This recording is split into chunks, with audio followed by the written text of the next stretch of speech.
베드로를 찾아온 고넬료의 부하들의 이야기들을 통하여서 우리가 어떻게 하나님 안에서 우리의 그릇을 키워나가고 교회의 아름다운 조화들을 이루어 나갈 수 있을 것인가라고 하는 측면에 대해서 여러분과 함께 하나님의 말씀 나누기 원합니다. 베드로는 유대인이었고 유대인들은 이방인들을 개처럼 여겼기 때문에 이방인들과 함께 교제도 하지 않았고 또 이방인들과 함께 한 곳에서 잠을 잘 수도 없고 이런 사람이었죠. 그런데 하나님께서는 하나님의 복음이 이방인들에게도 퍼져나가기를 원하신단 말이죠. 하나님의 복음이 퍼져나가기 원하는데 복음을 전해야 될 사람들이 유대적 사고를 가지고 이방인들을 배타시하는 이런 상황이라고 한다면 복음이 전파가 될 수가 없는 거예요. 그래서 하나님께서는 고넬료라고 하는 경건한 이방인 한 명을 세우시고 그 이방인에게 하나님의 환상을 보여주세요. 제9시 기도 시간에 기도를 하고 있을 때 고넬료에게 환상을 보여주셔서 베드로를 모셔라. 그리고 베드로가 하는 말씀을 들어라. 라고 이제 얘기를 했습니다. 그래서 고넬료가 이제 하나님의 천사가 나타나서 얘기를 하는 거였기 때문에 거역할 수가 없는 거죠. 하나님을 경외하는 사람이기 때문에 하나님께서 보내신 사자가 말씀을 하면 이걸 반드시 들어야 되는 거예요. 그래서 두 사람을 이제 보내죠. 그리고 이 두 사람을 호위하는 사람 한 명을 딸려서 이렇게 보내주는 겁니다. 그래서 이 세 사람이 베드로를 찾아서 가이사랴서부터 요빠까지 걸어가는 거예요. 거의 그들이 도착하기 직전에 베드로가 이제 기도를 하게 되는 겁니다. 그래서 베드로가 기도를 하고 있는 동안에 또 하나님께서 환상을 보여주시죠. 그래서 하늘로부터 보자기 같은 모양의 그런 그릇이 네 귀퉁이에 고리가 달려서 쭉 내려오는 이런 모습. 그리고 그 안에는 먹지 않아야 될 부정한 짐승들이 그리고 날짐승들이 기어다니는 것들이 담겨 있었던 거예요. 너무나도 이상한 것들이 담겨 있었고 그 이상한 그 조합이 그 안에서 이루어진 채 이렇게 부정한 음식들을 먹으라는 음성과 함께 그것이 환상 가운데 보여졌기 때문에 베드로는 이게 의아할 수밖에 없었던 겁니다. 아니 어떻게 하나님께서 율법을 세워놓고 율법을 다시 폐하는 이런 명령을 내리실 수가 있지? 이걸 너무 베드로는 이해가 되지 않는 거예요. 그런데 바로 그 타이밍에 베드로가 고민을 하고 있는 그 타이밍에 이제 고넬료가 보낸 사람들이 도착을 하는 겁니다. 그러니까 이게 완벽한 하나님의 싱크로나이징이 일어나고 있는 거죠. 17절에 보시면 베드로가 본 바 환상이 무슨 뜻인지 속으로 의아해하더니 마침 고넬료가 보낸 사람들이 시몬의 집을 찾아 문 밖에 서서 이렇게 기록되고 있어요. 베드로는 자기가 본 환상이 무엇인지 도무지 이해를 할 수가 없었어요. 지금까지 정결한 음식, 코셔만 먹고 이렇게 살아왔는데 정결하지 않고 부정한 음식, 그것도 하나님께서 율법으로 금한 음식 이것들을 먹으라고 하나님께서 명령하시는 그러한 내용들이 자기에게 환상으로 보여지니까 이것을 도무지 이해가 할 수가 없는 거죠. 그런데 이것은 환상이었거든요. 너무 생생하거든요. 그래서 이것을 고민하고 있는 베드로의 모습이 지금 그려지고 있는 겁니다. 이때를 딱 맞춰서 고넬료가 보낸 사람들이 시몬의 집을 찾아서 지금 문 밖에 서 있는 거예요. 가장 역사적인 만남 중에 하나라고 할 수 있는 베드로와 고넬료의 만남, 이 만남에 하나님께서 지금 완벽한 싱크로나이징으로 역사를 하고 계시는 겁니다. 왜냐하면 이렇게 역사하지 않으면 도무지 이 만남은 성사가 될 수 없거든요. 그러니까 이방인들을 향해서 복음이 전파되어서 나아가야 되기 때문에 이방인들을 적대시하고 있는 사람에게 환상으로 보여주시고 이 환상 하나로 부족하기 때문에 이방인이 먼저 찾아갈 수 있게 이방인인 고넬료에게도 환상을 보여주시는 이 완벽한 싱크로나이징 그리고 시점까지도 딱 맞추잖아요. 환상이 보여지는 그 즉시 도착할 수 있게 이방인에게 환상을 보여주시고 출발하게 하셔서 타이밍을 맞춘단 말이죠. 하나님이 하시는 일은 이렇게 엄청난 완벽함을 가지고 다가오는 그리고 조화를 가지고 오는 싱크로나이징의 역사란 말이에요. 모든 것들이 딱딱 맞아 떨어진단 말이죠. 그래서 지금도 우리 가운데 하나님께서는 이러한 역사들을 이루어내고 계신다는 말이에요. 저희 잠재적 크리스찬이라는 표현을 참 좋아하는데 세상에 존재하는 믿지 않는 불신자들은 불신자라는 표현보다는 사실은 잠재적 그리스도인이라는 표현을 쓰는 게 좋아요. 왜냐하면 그들은 믿지 않는 자가 아니라 장차 믿어야 할 자이기 때문에 그래요. 그러니까 잠재적 그리스도인인 거죠. 언젠가는 믿을 수도 있는 가능성을 가진 그리스도인들이라는 겁니다. 우리가 이런 관점으로 사람들을 봐야 된다는 거예요. 그리고 이 역사는 지금도 하나님께서 이루어지기 원하시는 역사라는 거죠. 우리를 이 세상에 두신 이유, 우리가 이 세상에서 살아가야 되는 이유, 그 이유는 지금도 믿지 못하는 수많은 사람들을 하나님의 나라 안으로 끌어들이는 겁니다. 우리가 하나님 나라를 세우기 위해서, 그리고 하나님 영광을 드러내기 위해서 이 땅에 존재하고 있단 말이죠. 크리스찬들에게 가장 복된 것은 뭐냐면 예수를 믿고 나서, 예수님을 믿고 바로 천국 가는 거예요. 이게 가장 복된 거예요. 이 세상에 고통스러운 거 하나도 없이 그냥 그 즉시에 가서 딱 천국 가가지고 편안하게 살면 얼마나 복돼요. 그런데 우리가 이 고통스러운 광야와 같은 세월들을 보내야 되는 이유, 이 세상에서 살아야 되는 이유, 그 이유는 우리에게 남겨진 사명이 있다는 거예요. 하나님의 나라의 확장이라고 하는 사명. 하나님 나라 확장은 우리가 손잡고 예배 공동체를 이루어서 공동체로 하나님을 예배하고 나아가는 것, 이것이 하나님의 나라잖아요. 그러기 위해서는 공동체를 이루어야 되기 때문에 공동체 안에서 조화가 이루어져야 한단 말이죠. 조화가 이루어지기 위해서는 우리가 예수님을 닮아가야 된단 말이죠. 그리고 예수님을 믿는 사람들 품으로 잠재적 그리스도인들을 불러들이려면 이들을 감동시킬 수 있는 우리만의 성결이라고 하는 것이 있어야 한단 말이에요. 구별될 삶이라고 하는 것이 있어야 한단 말이죠. 그러니까 첫 번째로 하나님의 나라는 우리가 성결해지는 것, 우리가 예수님처럼 되는 것, 여기에서 이루어지는 거예요. 그리고 두 번째로는 믿지 않는 불신자들, 다시 얘기해서 잠재적 그리스도인들을 하나님의 품 안으로 끌어들이는 것, 이것이 우리가 이 땅에 남아있는 이유고 존재의 목적이라는 겁니다. 그렇기 때문에 우리는 지금 이 순간에도 하나님의 역사가 지속되고 있는 그 역사의 현장을 만들어내야 된다는 말이에요. 우리의 고넬료가 지금 누구인지 우리는 찾아내야 된다는 겁니다. 지금 현재 하나님께서 만나기 원하여서 주선하고 있는 만남이 어떤 것인가? 과연 우리가 구원하고 건져야 되는, 그래서 우리가 우리 입으로 하나님을 간증하여서 하나님 품에 안겨드려야 되는 우리만의 고넬료는 누구인가? 이것을 우리가 애타게 찾아야 된다는 말이죠. 17절에 마지막에 보면 문 밖에 서서 18절 불러 묻되 베드로라 하는 시몬이 여기 유숙하느냐 하거늘 이렇게 물어보고 있어요. 이 사람들은 지금 이방인들이잖아요. 그리고 로마 식민지 국가인 유대를 다스리는 정복자로서 지금 와 있는 거예요. 그럼 이 사람들은 이 사람들 식으로 하자면 베드로의 집에 베드로가 묵고 있는 시몬의 집에 들어갈 때에 그냥 들어갈 수 있어요. 그런데 유대인들은 이게 그냥 들어가면 안 돼. 유대인들의 예법은 문 밖에 서서 불러야 되는 거예요. 그 집에 그냥 들어가면 안 되는 거예요.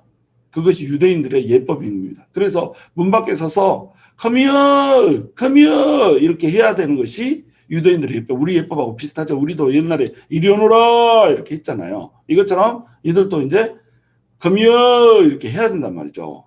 문 밖에 서서 불러서 이곳이 시몬이 유숙하는 집이냐라고 지금 묻고 있는 겁니다.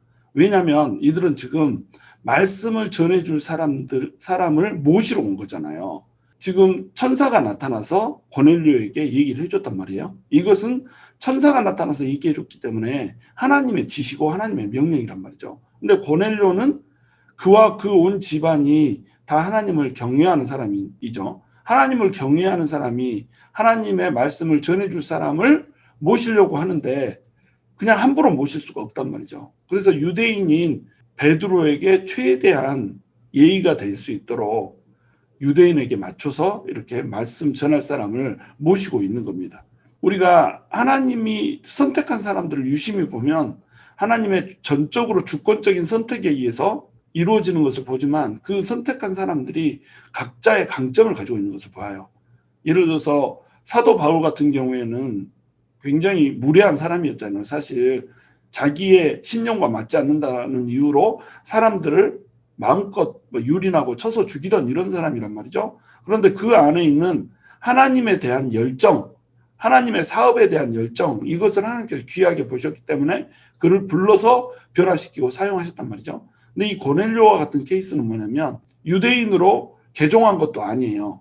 그런데 유대인들의 믿는 그 하나님이 정말 하나님인 것처럼 믿어지니까 그 하나님을 경외하고 하나님의 백성들인 유대인들을 식민지 국가의 백성들임에도 불구하고 그들을 위하여서 많은 선을 베풀면서 이렇게 살았던 사람이란 말이죠. 그러니까 많은 유대인들에게 칭찬을 받는 이런 사람이었죠. 이것이 하나님께서 바라보신 고넬료의 강점이었단 말이죠.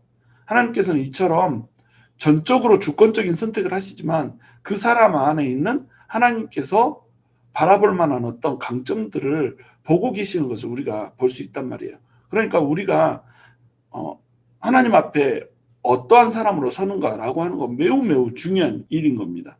우리가 예수님을 다 똑같이 믿지만 예수님을 똑같이 믿는다고 해서 똑같은 성도가 아니잖아요. 그 사람의 강점대로 그 사람의 가지고 있는 그 인격대로 하나님께서 그 사람을 쓰는 그릇이 달라지더란 말이죠.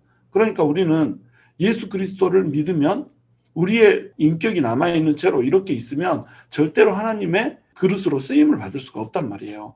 하나님께서 기뻐할 만한 그릇으로 우리가 바뀌어져야 된단 말이죠. 그래야 그것을 통해서 하나님께서 우리를 통해 일하신다는 겁니다.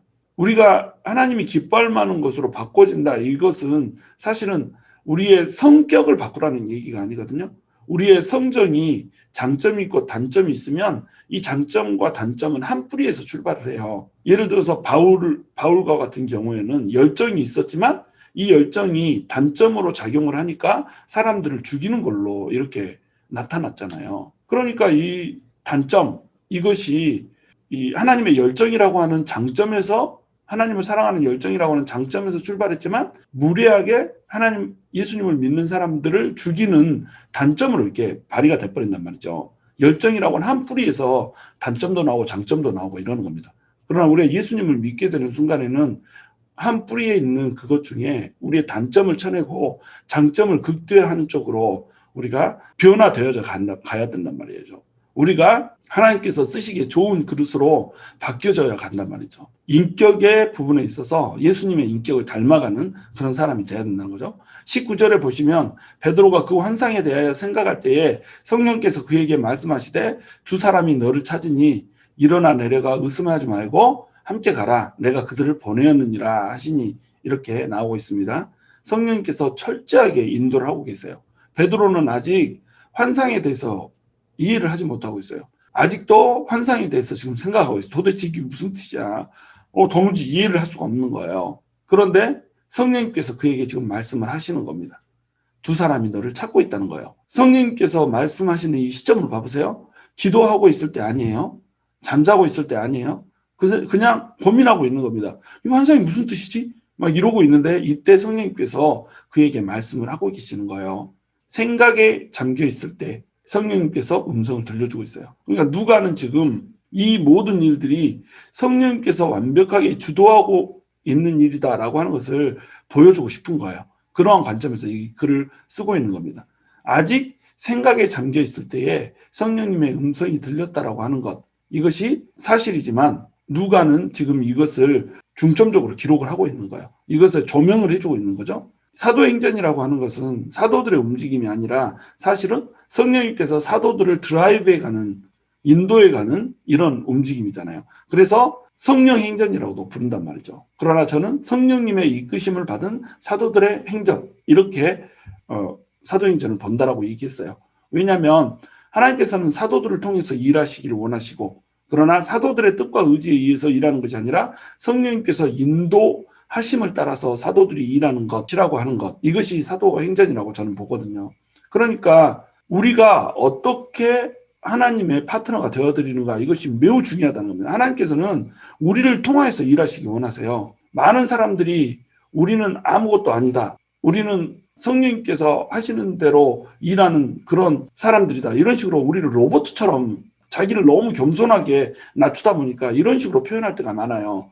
그러나 성경에 보시면 사도 바울이 일할 때 사도 바울의 사역에 하나님께서 함께 하심으로 이렇게 나타나 있어요. 어떤 사람들은 이렇게 경기 일으키는 사람들이 있거든요. 우리가 하는 사역에 하나님께서 함께 해주셨습니다, 뭐 이런 식으로 얘기하면 어떻게 그게 너희 사역이냐, 하나님 사역에 너를 하나님께서 껴준 거지, 막 이렇게 말장난하는 사람들이 있거든요. 이거는 어리석은 겁니다. 말씀을 모르는 거예요. 하나님께서는 우리를 파트너로 세우시고 우리를 하나님의 일에 동참시키기 원하세요. 그래서 우리가 하는 사역 이렇게 얘기해도 되는 겁니다. 물론 하나님의 사역이죠. 그러나 우리의 사역 이렇게 얘기해도 되는 거예요. 왜냐하면 하나님과 우리가 일치된 사역이기 때문에 내 일이 아니라 내 일이지만 그게 곧 하나님의 일이기 때문에 우리 사역에 하나님이 함께 하셨다 이렇게 표현해도 되는 거예요. 이것이 사도행전에 정확히 표현된 표현이고, 그렇기 때문에 우리가 열정을 가지고 하나님의 일을 해야 된다는 거예요. 그런데 이 열정을 가지고 하는 내 일이 성령께서 인도하시기 때문에 곧 하나님의 일이 돼버리는 거예요. 우리는 하나님의 하시는 일에 기계적으로 로봇처럼 순종만 하는 이런 게 아니라 우리가 열정적으로 하는데 거기에 성령님이 인도하시는 겁니다. 이것이 조화를 이루어야 된단 말이죠. 성령님께서는 지금 그 일이 될 수 있도록 베드로를 인도해 주고 있는 거예요. 성령님이 세심하게 배려를 하면서 베드로를 이끌고 가고 계신다는 겁니다. 그래서 음성을 지금 들려주시죠. 두 사람이 너를 찾으니 이렇게 얘기를 하고 있습니다. 두 사람이 너를 찾으는데 이들과 함께 가라. 내가 그들을 보내었느니라 이렇게 얘기해요. 고넬료가 이들을 보냈다고 얘기하는 것이 아니라 성령님이 보냈다라고 얘기하고 있는 거예요. 고넬료가 경건한 사람이었고 하나님을 경외하는 사람이었잖아요. 그러니까 하나님께서 그를 택하셨고 그를 통해서 이 두 사람을 보냈잖아요. 고넬료는 지금 최선을 다해서 베드로를 모시고 있는, 말씀을 전할 베드로를 모시고 있는 이런 모습으로 나타나요. 그러나 결국 고넬료를 인도하신 것은 누구시다? 성령님이다 이거예요. 여기서도 고넬료의 하나님께 순종이라고 하는 그 열심과 최대한 베드로를 예의를 차려서 모시고자 하는 그 사람의 노력, 이것과 성령님의 인도하심이 조화를 이루고 있는 것을 우리가 볼 수 있다는 거죠. 성령님께서 그들을 보냈다 이렇게 얘기를 하고 있죠. 그런데 여기 보시면 이상한 부분이 한 부분이 있어요. 그에게 말씀하시되 두 사람이 너를 찾으니 이렇게 나와 있죠. 그래서 많은 사람들이 이건 오역이다 이렇게 오해를 할 수가 있어요. 두 사람을 보내고 한 사람 딸려 보냈으니까 이게 세 사람이잖아요. 그래서 어떤 사본에는 이게 세 사람으로 기록되어 있고 어떤 사본에는 이게 두 사람으로 기록되어 있고 이런 겁니다. 그런데 둘 다 맞는 거예요. 왜냐하면 베드로를 모셔오라고 보내심을 받은, 이 소명을 받은 사람은 두 사람이거든요. 근데 이 두 사람을 호위하기 위해서 한 사람을 딸려서 보낸 겁니다.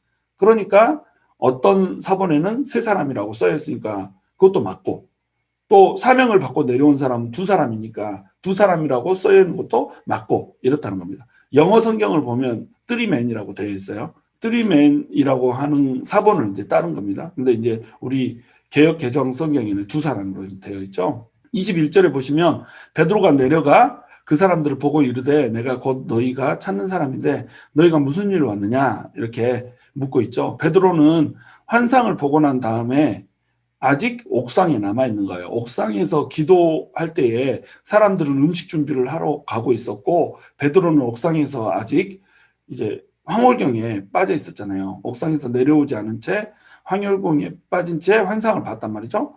그러니까 베드로는 아직 옥상에 있었고 옥상에서 지금 고민을 하고 있는 겁니다. 시장에서 사람들에게 밥 준비하라고 해놓고 배고픈 것도 잊어버리고 지금 계속 머릿속으로 그 생각만 하고 있는 거예요. 그러니까 베드로가 얼마나 큰 충격에 휩싸여 있었는지 아시겠죠. 율법을 세우신 하나님께서 그 율법에 반하는 것을 명령하시니 얼마나 고민이 되겠어요. 그래서 베드로에게 내려가라고 얘기를 한 거고 이제 베드로가 드디어 내려간 겁니다. 내려가서 그 사람들을 보고 먼저 이제 묻는 것을 봐보세요. 너희가 무슨 일로 왔느냐 이렇게 물어보죠. 너희가 찾는 사람인데 무슨 일로 왔느냐. 베드로는 너무 궁금했던 거예요. 지금 이 내가 본 환상이 무슨 뜻인가 고민하고 있는데 또 성령님의 음성이 들리는 거예요. 두 사람을 보냈으니까 그 두 사람을 따라서 가라. 환상과 이방인 방문 사이의 관계가 무엇인지, 이것이 어떤 연관성 속에서 이루어지고 있는지 베드로는 깨닫지 못하니까 지금 이게 막 드라마가 펼쳐지고 있다고 생각해 보세요. 답답해 죽겠는 그 베드로의 모양이 그려지세요? 너무너무 답답한 거예요. 우리가 환상을 봐도 그 환상이 무슨 뜻인지를 모를 때가 많거든요. 또 우리가 꿈을 꿔도 꿈에 나타난 것이 도무지 무슨 일인지 이해를 할 수 없을 때가 참 많아요. 그래서 우리가 무슨 일이고 막 이렇게 한단 말이죠. 이게 도대체 뭔 일이야? 왜 이런 환상이 보였어? 이 꿈이 도대체 무슨 뜻이야? 갸우뚱 막 이럴 때가 있잖아요. 분명히 이건 하나님이 보여주신 환상이고 분명히 이것은 하나님이 보여주신 꿈인데 그걸 도무지 이해를 할 수가 없는 거예요. 그럴 때는 궁금해하고 생각해야지만 이거 그냥 하나님께 맡겨두면 되는 겁니다. 하나님께서 그 일이 이루어지게 하실 때 그 일을 우리가 깨달을 수가 있는 거예요. 아, 이게 하나님이 하시는 일이구나. 꿈을 미리 보여주시고 환상을 미리 보여주시는 이유는 뭐냐면 장차 올 일에 대한 준비를 하라는 거예요. 예비를 하라는 거예요. 그것을 먼저 보여줬기 때문에 우리가 기꺼이 순종을 할 수가 있는 겁니다. 그 환상이나 꿈이 나타나지 않았다라면 순종할 수 없는 일을 그것이 보여졌기 때문에 순종할 수 있는 그런 경우가 우리가 많다는 거예요. 하나님께서 환상 보여주고 꿈 보여주고 막 이런 경우는 우리가 그런 것도 봤어 막 이런 거 하려고 하는 게 아니고 하나님께서 하시고자 하는 일을 우리에게 나타내고 싶을 때 이런 걸 보여주시는 거거든요. 하나님께서는 지금의 크리스찬에게도 동일하게 환상도 보여주시고 꿈도 보여주시고 하는 일로 일하세요. 개인적인 사람들의 머릿속 마음속에 들어가서 하나님께서는 다 오밀조밀하게 일하면서 섬세하게 하나님 나라를 세워가신다는 겁니다. 그 하나님 나라를 세워가시기 위해서 사람들을 인도하셔야 되기 때문에 꿈과 환상이라고 하는 것을 이용하신단 말이죠. 근데 그 꿈과 환상이라는 것이 도무지 이해가 되지 않고 이게 무슨 뜻이지 할 때가 있단 말이에요. 그런데 이 일들은 우리가 딱 그 일이 맞닥뜨려지면 이것이 그 뜻이었구나라고 하는 것을 알 수가 있다는 거죠. 그것을 이제 베드로는 다음 절에서 경험을 하게 됩니다. 22절에 보시면 그들이 대답하되 백부장 고넬료는 의인이요 하나님을 경외하는 사람이라 유대 온 족속이 칭찬하더니 그가 거룩한 천사의 지시를 받아 당신을 그 집으로 청하여 말을 들으려 하느니라 한데 이렇게 말을 해줍니다. 이 말을 해주니까 이제서야 베드로가 이제 이 말이 납득이 되기 시작한 거예요. 이것 때문에 하나님께서 이걸 지금 보여주셨구나. 백부장 고넬료는 이방인이잖아요. 근데 이방인인데 하나님을 경외하는 사람이라는 거예요. 그리고 거룩한 천사가 그의 지시를 받아서 지금 당신을 그 집으로 청하여 말을 들으려고 당신을 모시려 우리를 보냈다는 거예요. 그러니까 베드로가 지금 보는 입장에서는 어떻겠어요? 두 사람을 성령님께서 보냈다라고 이미 음성을 들었잖아요. 하나님께서 음성을 들려주시고 환상도 봤잖아요. 이방인들이 부정하다라고 얘기해줬는데 부정한 짐승들을 먹으라라고 지금 얘기를 해줬기 때문에 베드로는 지금 딱 클릭되는 순간이 와 있는 거예요. 이 사람들이 지금 부정한 짐승이었구나. 내가 먹지 말아야 될 음식으로 표현된 그 보자기 속의 짐승들이 바로 고넬료의 가족들이었구나, 또 친지들이었구나 라고 하는 것을 이 사람은 베드로는 감을 잡았을 거라는 거예요. 완벽하게 이것을 이해를 했는지 안 했는지는 아직 여기에서 드러나고 있지 않지만 그 다음의 행보를 보면 이 사람들을 받아들여서 이들과 같이 묶는 이런 파격적인 행보를 보면 분명 베드로는 지금 여기서 거룩한 짐승이라고 표현된 하나님의 명령이 지금 이 사람들을 가리키고 있다라고 하는 것을 지금 깨닫는 거예요. 자, 이것을 하나님께서 미리 환상을 보여주지 않았다면 깨달을 수 있을까요? 없을까요? 깨달을 수 없죠. 하나님께서는 미리 보여주시고 깨닫고 하나님께서 원하시는 방향으로 갈 수밖에 없도록 만들어주고 계시는 겁니다. 그러니까 우리에게 있어서도 환상과 꿈이라고 하는 것이 소중한 거예요. 하나님의 중요한 커뮤니케이션 채널인 겁니다. 우리가 성령님의 인도하심을 받기 위해서 이런 일들도 경험할 수 있어야 된단 말이죠. 우리 식민지 백성에게 칭찬받는 정복자 고넬료를 발견을 할 수가 있어요. 아까도 설명을 드렸듯이 하나님께서는 고넬료를 선택하셨어요. 근데 고넬료라고 하는 사람이 왜 선택되었는가 우리는 그것을 볼 수가 있단 말이죠. 고넬료는 의인이었어요. 하나님 앞에 의인이란 하나도 없잖아요. 모두가 죄인이잖아요. 그런데 지금 이 사람들은 고넬료를 의인이라고 표현하고 있단 말이죠. 왜냐하면 이건 유대식 관점이에요. 하나님의 관점에서의 의인이 아니고 유대인들은 율법을 준수하는 사람, 하나님을 경외하는 사람을 의인이라고 불렀어요. 그래서 율법대로 사는 사람, 이런 사람을 의인이라고 불렀단 말이죠. 고넬료는 하나님을 경외하는 사람이었고 유대 온 족속에게 칭찬을 받는 사람이었어요. 식민지 백성들이 정복자를 칭찬한다. 이건 있기 힘든 일이잖아요. 그런데 유대 온 족속이 그를 칭찬한다고 얘기를 해요. 그러니까 유대인들을 위해서 이 사람이 얼마나 선대를 했는지, 얼마나 잘 대해주고 얼마나 많은 긍휼을 베풀었는지 이거를 우리가 알 수 있단 말이죠. 하나님을 경외하기 때문에 하나님의 백성들을 홀대할 수가 없었던 거예요. 하나님을 사랑한다는 것은 이처럼 하나님을 사랑하기 때문에 하나님의 백성을 사랑하는 것이 따라와야 된다는 거죠. 그러면 유대 온 족속에게 칭찬을 받는다는 겁니다. 우리가 하나님을 경외한다면 우리 역시 하나님께 칭찬받고 사람들에게 칭찬받는 사람이 돼야 돼요. 우리를 볼 때 사람들이 저 사람은 정말 존경할 만한 사람이다. 예수를 믿지 않아도 우리를 보고 저 사람은 정말 존경할 만한 사람, 따라 배울 사람, 이렇게 봐야 된단 말이죠. 또는 아주 악한 사람이라고 한다면 우리를 시기하는 사람이 돼야 돼요. 우리는 악한 사람으로부터 시기를 받든지 아니면 일반적인 사람으로부터 칭찬을 받든지 이것을 해야 된단 말이죠. 다른 사람들하고 섞여서 이도 저도 아닌, 술도 물도 아닌 이런 존재로 우리가 살아가면 안 된다는 거죠. 근데 그가 거룩한 천사의 지시를 받아서 당신에게 왔다는 거예요. 천사의 지시, 천사라는 말 앞에 거룩한이란 말을 붙이죠. 그리고 천사의 지시라고 하는 지시라는 단어를 쓰죠. 이 지시라는 단어는 헬라어로 얘기하면 이제 원어상으로 보면 명령이란 말이에요. 그러니까 이것은 거룩한 명령이라는 거죠. 하나님의 천사가 나타나서 말해주는 거룩한 명령. 지금 이 두 사람은 어려운 난제를 가지고 왔어요. 유대인의 사도인 베드로를 지금 모셔가야 되는 거예요. 베드로를 모셔가는데 유대인들은 이방인들하고 같이 앉아서 식사하지 않잖아요. 이방인의 집에 방문도 하지 않잖아요. 그런데 이런 사람을 모셔오라고 얘기한 거예요. 끌고 오라면 쉬워요. 체포해서 잡아가는 거면 쉽죠. 그런데 모셔오라는 거예요. 그런데 당신을 좀 데려가겠습니다. 와주세요. 이렇게 했는데 베드로가 No 이러면 어떻게 되겠어요?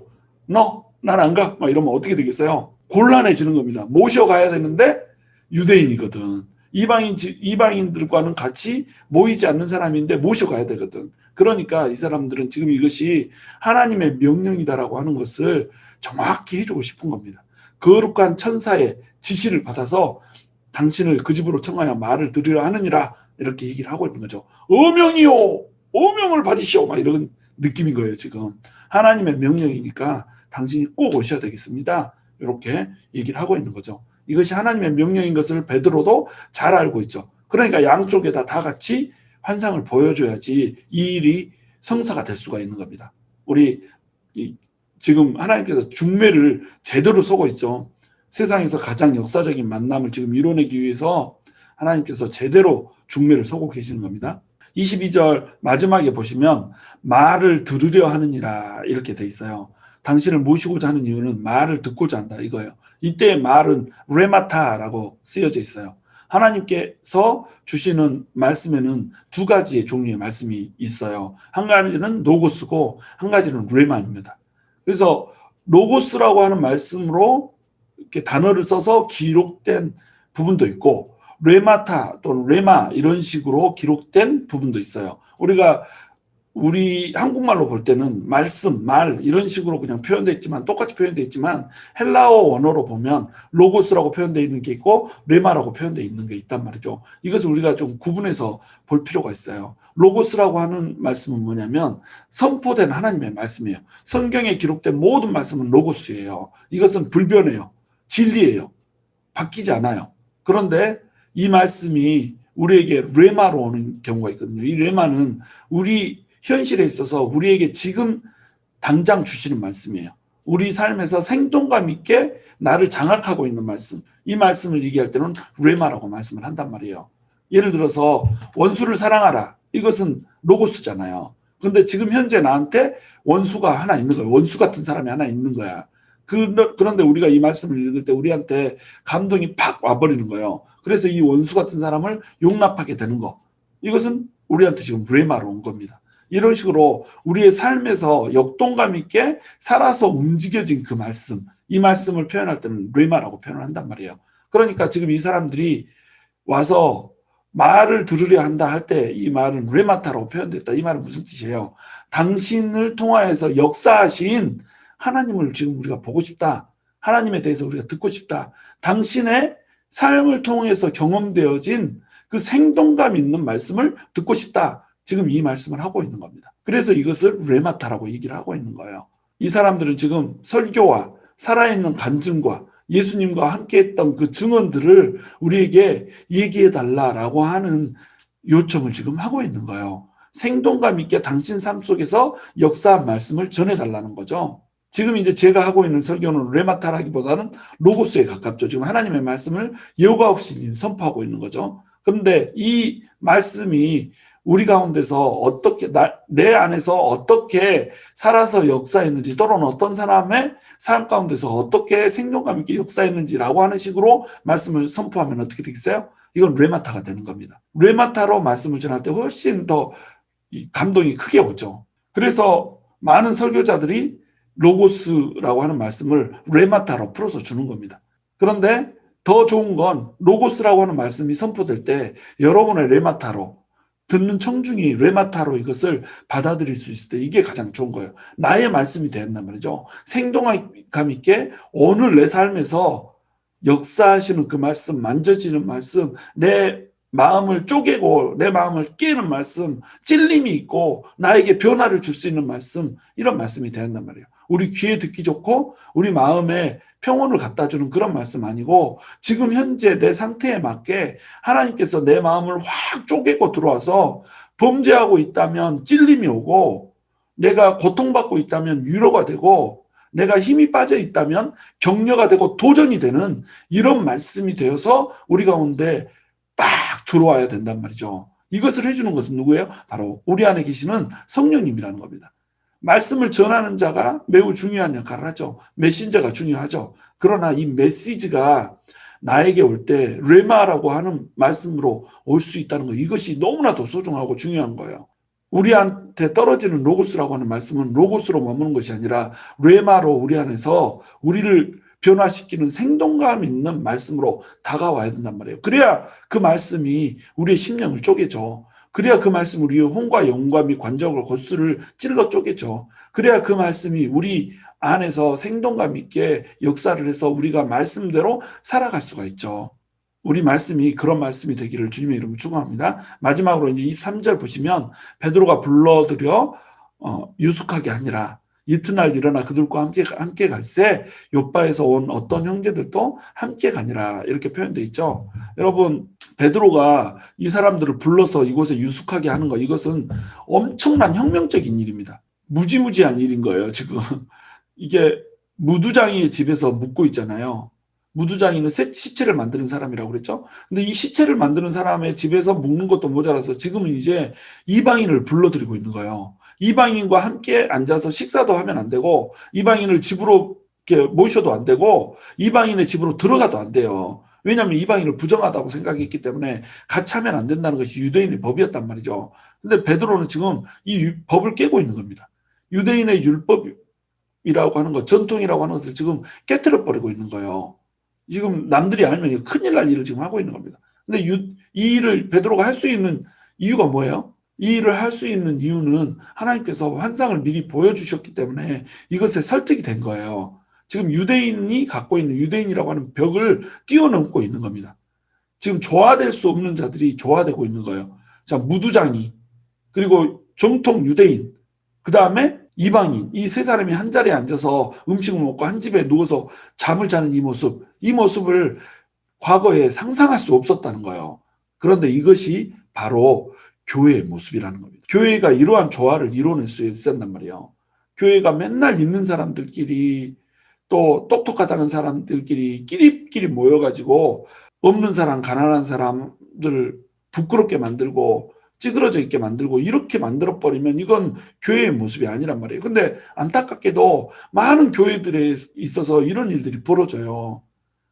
학식, 돈, 힘, 이런 것들 중심으로 사람들이 뭉치고 모이고 이 사람들이 존경받고, 아니 학식 있는 사람이 왜 교회에서 존경받아요? 왜 돈 있는 사람이 교회에서 존경받아요? 왜 정치인이 교회에서 존경받아요? 교회에서는 모두가 다 같은 형제고 자매죠. 그러니까 같은 형제고 자매이므로 모든 사람이 들어오면 그냥 함께 어우러져야 된단 말이죠. 이게 목욕탕 같은 교회가 돼요. 목욕탕은 어때요? 전부 다 들어오면 발가벗잖아요. 옷 다 벗잖아요. 알몸 그걸로 그냥 딱 들어갔잖아요. 너도 나도 이 걸쳐 입은 것이 없기 때문에 부자도 없고 가난한 자도 없고 목욕탕이잖아요. 공중 목욕탕. 물론 부자들은 공중 목욕탕 안 오겠지만 하여간 교회에 들어오면 이런 것이 된단 말이죠. 우리가 세상에서 입던 옷을 다 벗고 다 조화를 이루는 이런 교회가 된단 말이죠. 바로 이 교회의 모습을 지금 이 베드로와 무두장이 시몬과 이방인들이 한 곳에서 먹고 자고 하는 모습으로 지금 그림이 그려지고 있는 거예요. 우리가 이렇게 되려면 어떻게 해야 돼요? 그릇이 키워져야 되는 겁니다. 베드로가 지금 계속 그릇이 키워져 가고 있는 거예요. 하나님 안에서 무두장이와 같이 자도 돼. 이제는 이방인과 같이 자도 돼.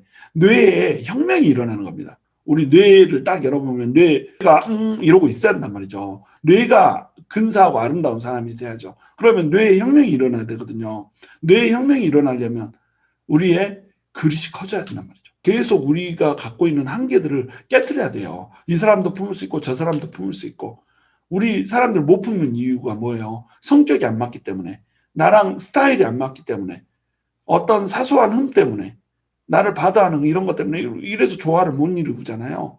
그런데 우리 마음의 그릇이 커지면 이걸 할 수 있단 말이에요. 근데 이걸 사람의 힘으로 할 수 있나요? 없죠. 세상에 맨날 보고 배운 게 뭐예요? 편가르고 자르고 막 이런 거잖아요. 내 마음에 안 들으면 이 사람 욕하고 저 사람 욕하고 가십하고 또 가십하면서 그냥 험담하면 이것이 범죄고 남 정죄하면 이게 하나님 앞에 이쁘지 못한 행위라는 거 이거 아니까 이제 어때요? 위장하잖아요. 거룩한 모양으로 표장하잖아요. 저기 이 사람 좀 기도해 줘야 될 것 같아. 막 이런 식으로 표현해가지고 부드럽게 아주 사탕처럼 달콤하게 이렇게 포장을 해서 막 얘기를 하잖아요. 이 사람은 이런 문제가 있으니까 기도해야 될 것 같아. 이러면서 온갖 못된 소문들은 다 퍼뜨리고 다니는 거예요. 내가 너한테만 얘기해. 너를 진짜 사랑하니까 내가 이 사람에 대해서 얘기해 주는 거야. 못된 소문들 퍼뜨리면서 자기하고 조금 반목되고 자기 눈에 거스르는 사람에 대해서는 그냥 안 좋은 소리들 막 그것도 자기는 거룩하게 보여야 자기 말 신뢰해 주니까 자기는 아주 이쁘게 포장하고 양의 탈을 입고 이리가 내뱉는 말 부드러운 음성으로 내뱉으면서 사람들을 힘들게 하고 험담하고 쪼개고 이런 일들을 한단 말이에요. 이거 누가 하는 거예요? 마귀가 하는 짓거리죠. 이 마귀가 하는 짓거리를 하는 성도가 되면 안 된단 말이에요. 우리는 마음의 그릇이 커져야 돼요. 뇌의 혁명이 일어나야 돼요. 그러려면 마귀의 속삭임을 따르면 안 되고 성령님의 인도하심을 받아야 된단 말이죠. 지금 성령님의 인도하심을 받으니까 베드로가 이런 식으로 자기가 깨지고 변화되잖아요. 이런 자리에 우리가 서야 된다는 겁니다. 저와 여러분이 성령님의 인도하심을 받기를 원해요. 그래서 그 성령님의 인도하심에 따라서 꿈도 보고 환상도 볼 수 있었으면 좋겠어요. 그러나 꿈도 보고 환상도 보고 이것이 중요한 것이 아니고 그것을 통하여서 또 성령님의 음성을 듣고 이런 사람이 되는 거 이것도 중요해요. 근데 이것을 통하여서 우리가 어떤 사람이 돼야 돼요? 그릇이 커지는 사람이 돼야 돼요. 그래서 교회에 있는 많은 사람들을 다 용납하고 품고 아름답게 조화를 이루는 그러한 교회의 모습을 우리가 만들어낼 수 있어야 된단 말이에요. 저와 여러분이 성령으로 충만하기를 그리고 성령으로 충만하여서 우리의 뇌의 혁명이 일어나고 우리의 그릇이 커지고 또 아름다운 교회를 만드는데 놀라운 조화를 이루어낼 수 있는 그런 사람이 될 수 있기를 주님의 이름으로 축원합니다.